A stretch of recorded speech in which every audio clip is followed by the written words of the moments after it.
Okay, so the one thing that I had to talk about today was the hindrance to the road to recovery that we have in New Zealand. Okay, so most of the people that give you common law advice and that have never really been in trouble themselves as such. They've mostly just helped other people who were in trouble with their, remedies for common law. But in New Zealand, we have a kind of a corruption that exists in the court system.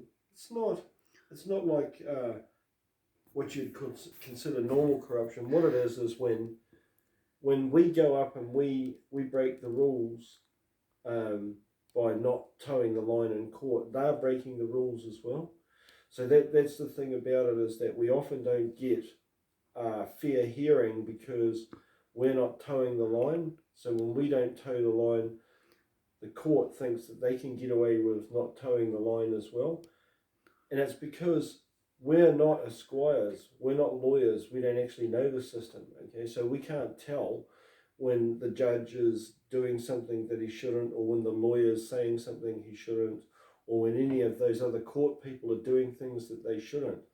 We just have a tendency to see as everything that they're doing as being wrong, and they have a tendency to ignore our rights when we're acting in that manner. So if you go to court and you talk about sovereignty and you cause a big kerfuffle, the judge will break the law because no one will notice. And you never said anything, So that's what I'm talking about, is that They'll say things like, I can't hear you, or I can't see you. There's a definite corruption in our system, but it's not exposed until you do a victim? Well, no. People get screwed over in the court, okay? And us free men, we often get screwed over a little bit harder in the beginning because we're not getting our legal rights, because the judge and all that, he can just skip over parts of the legal process because there's no one there to say, hey, you missed this bit, and we don't know. But that's why we make a point to bring this up in court. Yeah. In a diplomatic way, to let the judge know that we know. Yeah, well, we don't know all of the legal system, but what we do know is that it's wrong. But when we focus on one part of the thing that we're trying to express to them, we may have missed 10 other things that they broke the law with that we didn't even know existed. And so we had a case where we had a young guy who worked at the ports, and he was going to lose his job if he got convicted for a drug growing thing. And so we pulled the way we won that case was it was dropped before it went to court, because we went to court like three it was dropped before it went to trial. Yeah, because we exposed some of the wrongdoing. And we brought it up in technicality. So there was a bunch of technicality points that the police had broken the law. Yeah. And so that's how we got that drop before it even went to trial.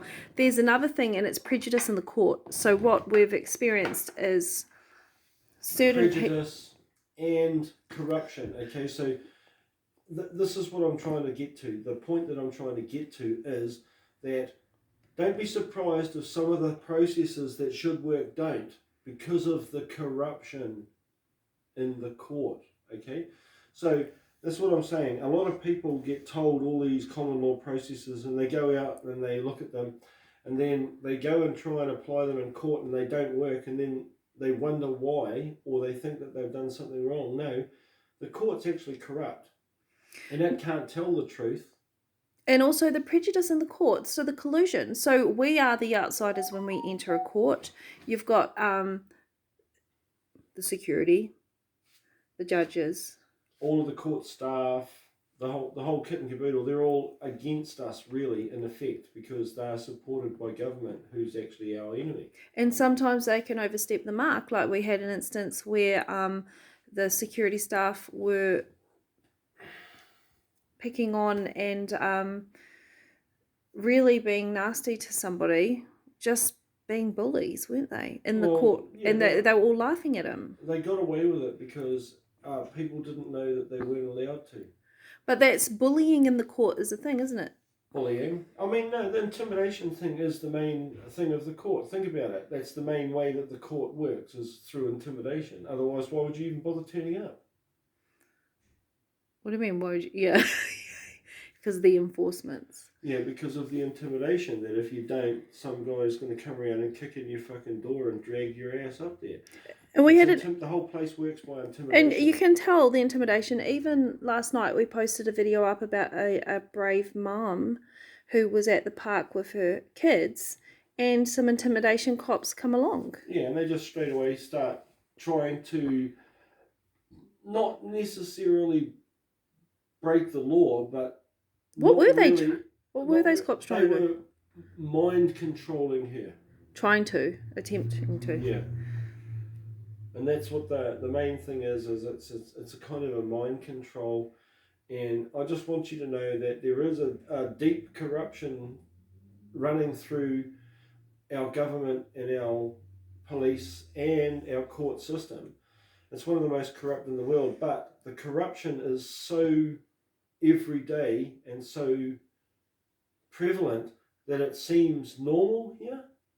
But other people overseas, they look at New Zealand and think, it's like Brazil or something like that. Well, not other people. Most everyday people think New Zealand's fine. It's the judiciary, the international peer judicial reviews of New Zealand. No, most people overseas don't have that good of opinion of New Zealand. It's not as good as the opinion that we're told they have. Yeah. We're told we're popular overseas. We're not popular. Well, actually, Peter, I was popular overseas. Yeah, but look at you. You're blonde. You've got... Shut up, Peter. Assets. No, it was because I said I was from New Zealand. Right. It was true. They loved me and they loved my accent. Listen, Kiwis are popular overseas, but in terms of what about the Waimarino land block and the description? What was the description of that the Crown corruption? What it was that that underhandedness and dirty deals were the mainstay of statute in New Zealand and Australia. That's right. Yeah. That was the exact words too, wasn't it? What was the main theme? No, it wasn't the exact words. It's still paraphrasing, but they were suggesting that was the main theme, that if you wanted to have a fair deal, you ought to avoid New Zealand and Australia for a legislation. Yeah.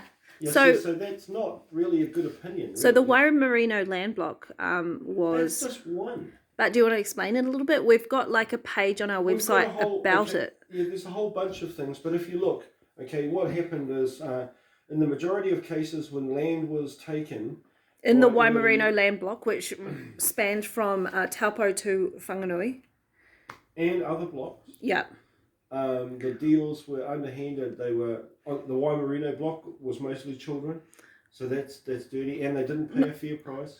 What was mostly children? Explain that. The hapu that they bought the land from was mainly children. Yeah. And they didn't have the right to sign for it anyway. But and where were the parents? Chief. They got a chief to do the deal. To impose and pretend to be the chief of the people. Yeah. So they bought land, like this was the biggest land buy or land grab in this country.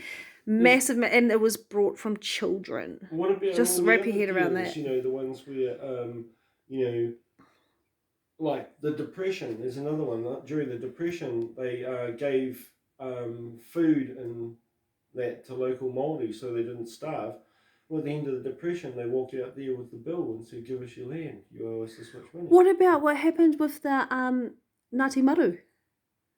You mean the Tairua block? Yeah, how they got told to stay home when they could have come along and done something about the land being sold. No, the dogs being set on them. Oh no, that was the other hapus. Ngāti Maru were the favoured ones. They're the ones who ended up running the place now, because when it was time for them to do the deal, they were told to go home, and the Crown bought them heaps of booze, and they all got drunk on the court day. The Crown. In the 1800s. Why would anyone call themselves the Crown as well? Oh, yeah, because they want to be crowned. Yeah. So anyway, so that's just a little bit of a rundown. We're back in Christchurch. So Monica and Peter are in Christchurch. Peter's going to be doing some seminars or something. We're going to try and rummage something up. Yeah. And we're interested in going down to the Littleton port to talk about vaccines and get some people on board there.